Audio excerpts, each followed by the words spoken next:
Ave, legionarios. Hablemos de nuevo de la antigua Roma y hablemos de la batalla de Nauloco, que es una batalla casi desconocida y sin embargo fue fundamental para la carrera de Octaviano, quien se convertirá en Augusto. Será una batalla interesante, habrá toda una parte política, habrá intrigas entre Octaviano y Marco Antonio, está la parte militar, la intervención del gran general y almirante Vipsanio Agripa, y veremos algunos detalles dentro de la batalla, muy emocionantes. Comencemos inmediatamente el relato de esta batalla, que es mucho, más importante de lo que se piensa.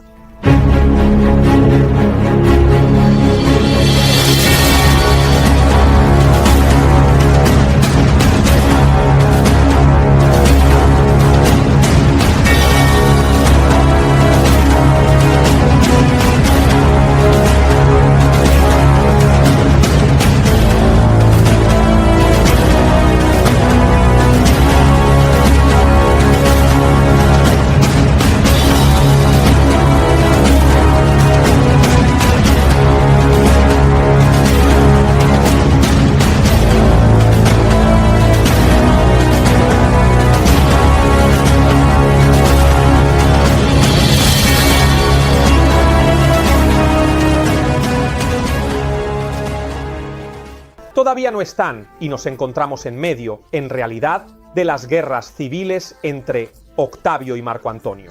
Después de la muerte de César, Marco Antonio se consideraba su sucesor porque era su mano derecha militar, pero él, César, en su testamento, en realidad dejó todo a su sobrino Octavio, porque había vislumbrado en él la capacidad de convertirse en un gran estadista. Entonces, obviamente, entre Octavio y Marco Antonio comienzan las guerras civiles porque nadie quiere dejar el poder. Pero las guerras civiles entre Octavio y Marco Antonio también conocieron momentos de pausa. Momentos en los que incluso colaboraron. Esto fue precisamente lo que sucedió.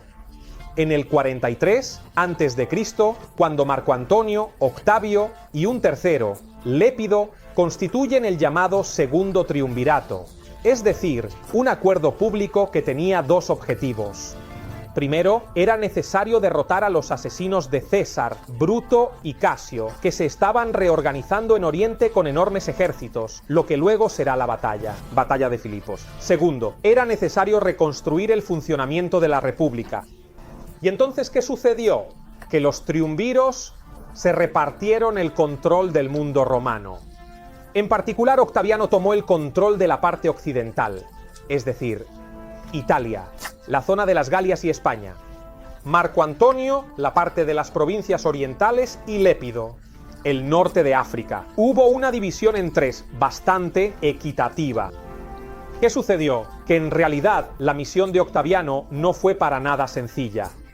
Porque él había tomado la parte, sí, más importante, la parte occidental, pero también la parte más problemática, porque él tenía decenas de miles de veteranos, precisamente de las guerras civiles, a quienes se les había prometido tener tierras para cultivar y vivir bien su jubilación.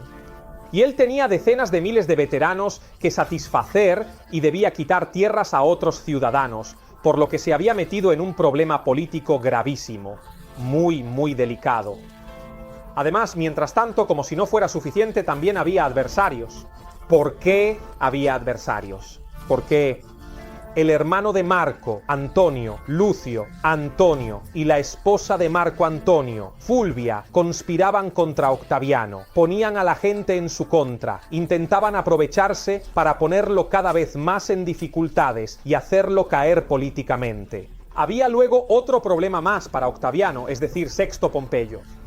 Sexto Pompeyo era el hijo de Pompeyo Magno, aquel que perdió contra César en Farsalia, y Sexto Pompeyo se dedicaba a la piratería, había reunido a todas las personas, todos los combatientes y soldados que estaban en contra de los triunviros y que también esperaban un retorno de la República. ¿Cómo se le conocía? En una ocasión se había reunido con un ejército poderoso y eficiente y practicaba un bloqueo naval, es decir, no permitía que llegaran los suministros de grano a Roma, que también estaba sufriendo hambre. Así que, como ven, Octaviano se encontraba en una situación complicadísima. Con una capacidad extraordinaria, política, logró en cierto momento salir victorioso. Se llegó a un verdadero enfrentamiento militar entre los hombres de Octaviano y los aliados de Marco Antonio, que culminó en una batalla, la llamada Batalla de Perugia, que Octaviano logró ganar.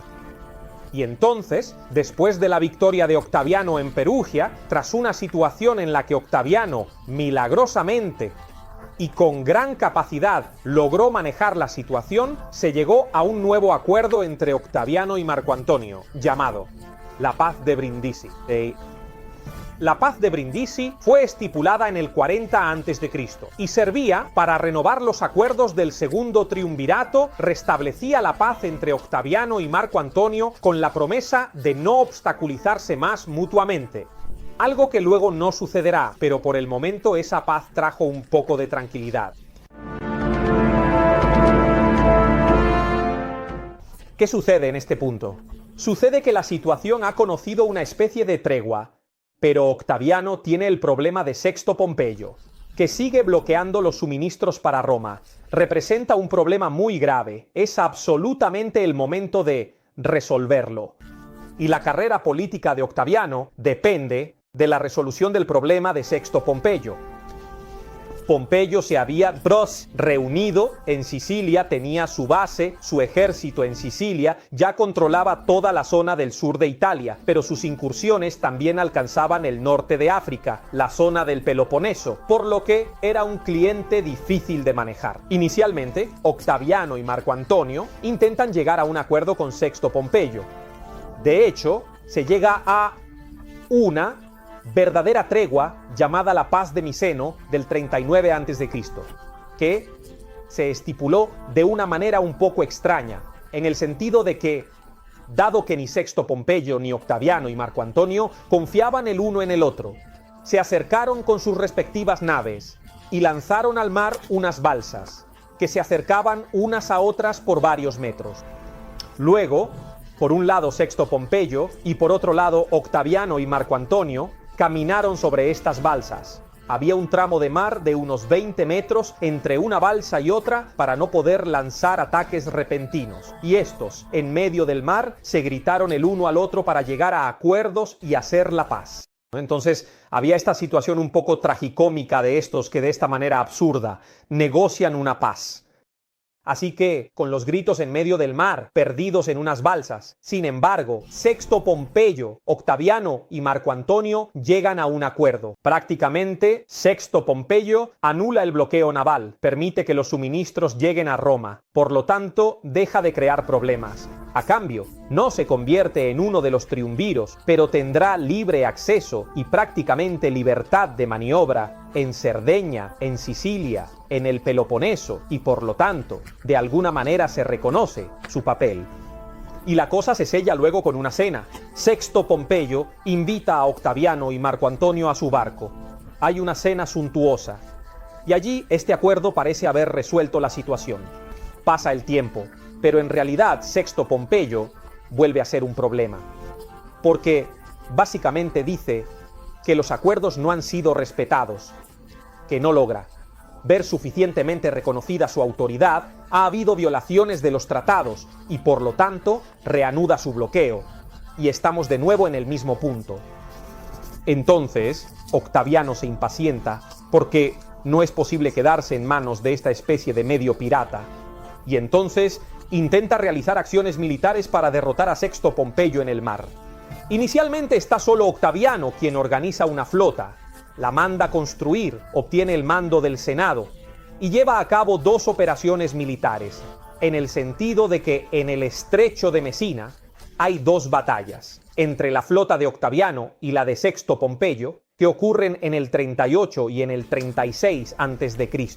Pero Sexto Pompeyo es un almirante muy capaz, muy experimentado, y inflige sonoras derrotas a la flota de Octaviano. Octaviano es totalmente derrotado por Sexto Pompeyo.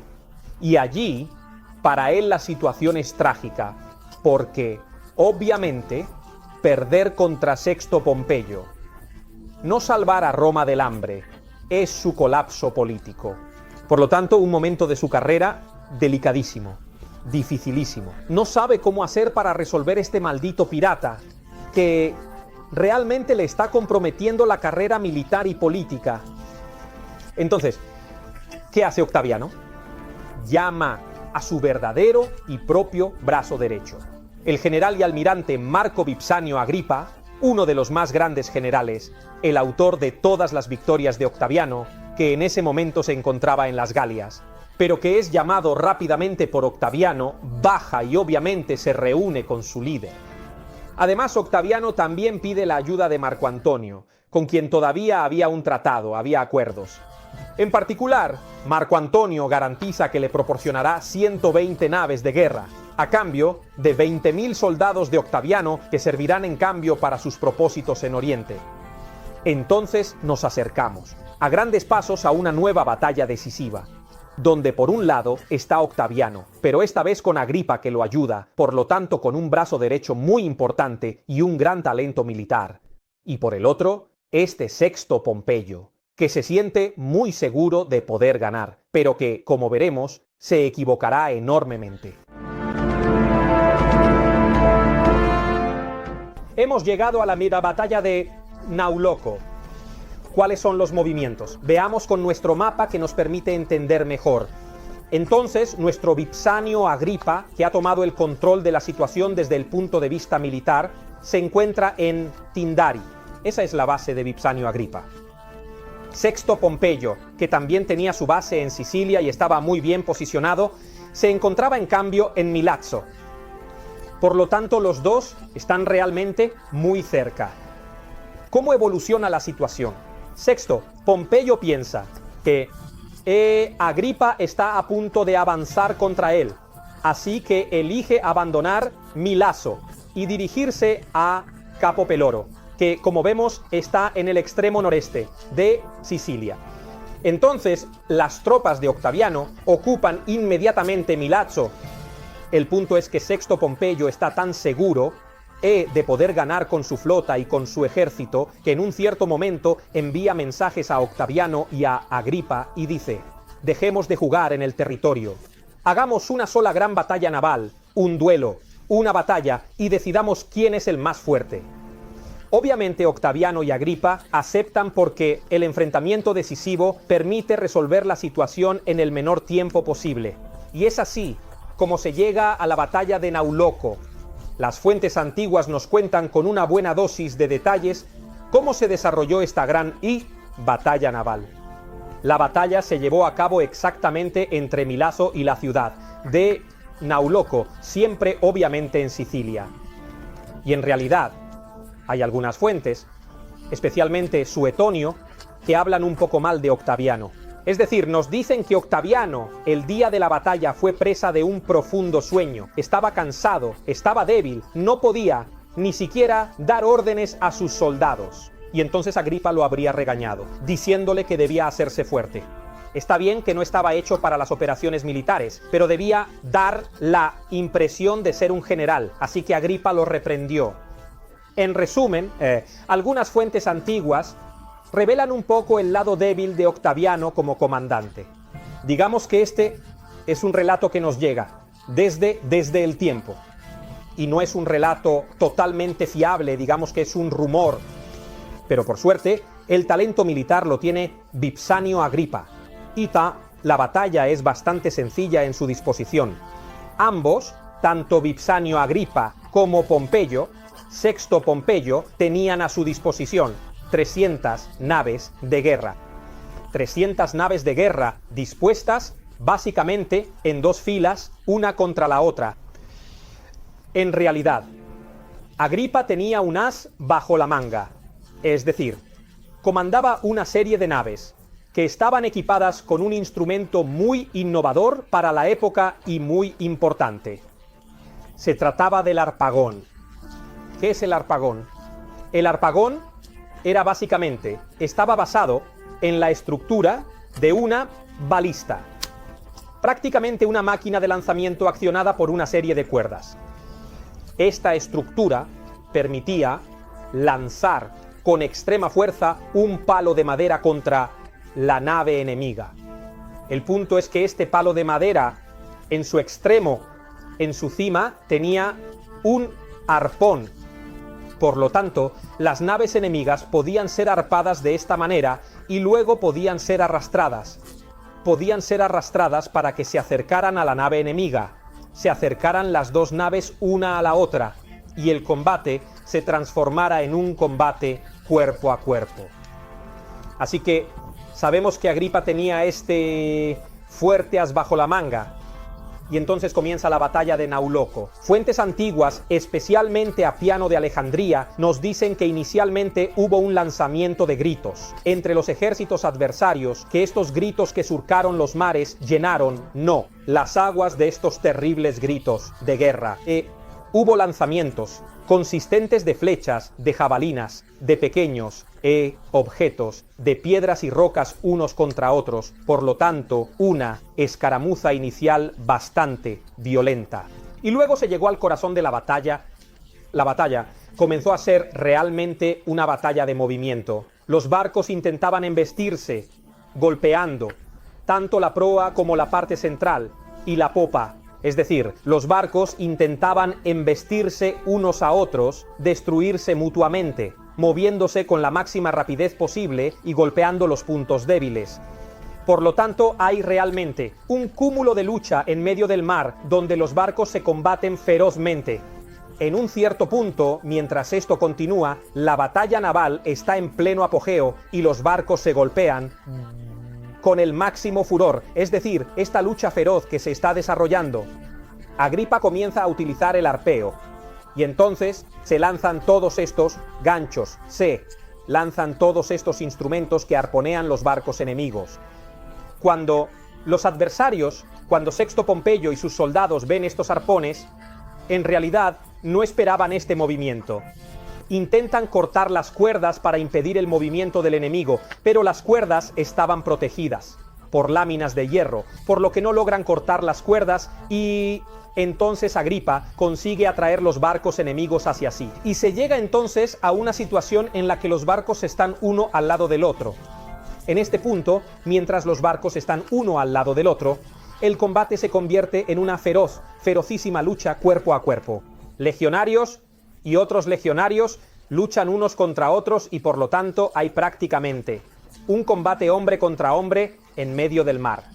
Mientras los respectivos ejércitos en tierra observaban con aprensión lo que sucedía en los barcos. Apiano de Alejandría nos relata la evolución. Es decir, en un cierto punto ya no se entiende nada, porque los hombres están equipados de manera muy similar. Las órdenes se dan todas en latín. Muy a menudo las órdenes son las mismas palabras, por lo que ya no se entiende nada. Los hombres ya no saben qué hacer. Muy a menudo la orden de un enemigo parece una orden dada por un propio camarada o un propio oficial, por lo que hay una situación de confusión absoluta. Agripa, y aquí es donde radica su superioridad militar, trata de entender qué está sucediendo, y el único elemento que distingue sus barcos, sus hombres de los otros barcos, son las torres, y así consigue un poco entender qué está pasando. En un cierto momento, Agripa decide tomar algunos barcos que están directamente cerca de su nave, por lo tanto, bajo su estricto comando, y lanza un ataque inmediato, rapidísimo, final contra el corazón de los barcos enemigos. Al ver toda esta comitiva que ataca de repente, los barcos de Sexto Pompeyo y sus hombres se asustan y comienzan a huir. Y entonces se crea un efecto avalancha, por lo que evidentemente los barcos guiados por Agripa arrasan con el enemigo, que comienza a huir, y por lo tanto, al final, la línea de Sexto Pompeyo queda desarticulada por este ataque inmediato, decidido, muy preciso, guiado por Agripa. En un cierto punto, los barcos de Sexto Pompeyo son dispersados, y por lo tanto, al final de esta batalla, los hombres en el mar gritan enormemente felices, se acercan con sus barcos a la parte del ejército que estaba en Sicilia, en tierra, y se intercambian gritos de victoria, mensajes emocionados. Entonces, hay una enorme celebración entre la tierra y el mar del ejército de Octaviano y de Agripa, que ha ganado la batalla de Nauloco y ha neutralizado a un enemigo peligrosísimo. ¿Qué sucede ¿Cómo termina la historia? Sexto Pompeyo ha sido totalmente derrotado y está traumatizado, muy conmocionado por lo que ha sucedido. Entonces, logra salvar su vida, pero escapa con su barco y llega a Mesina. Allí está tan conmocionado, que no puede dar órdenes a sus hombres, la parte de sus hombres que todavía están en tierra.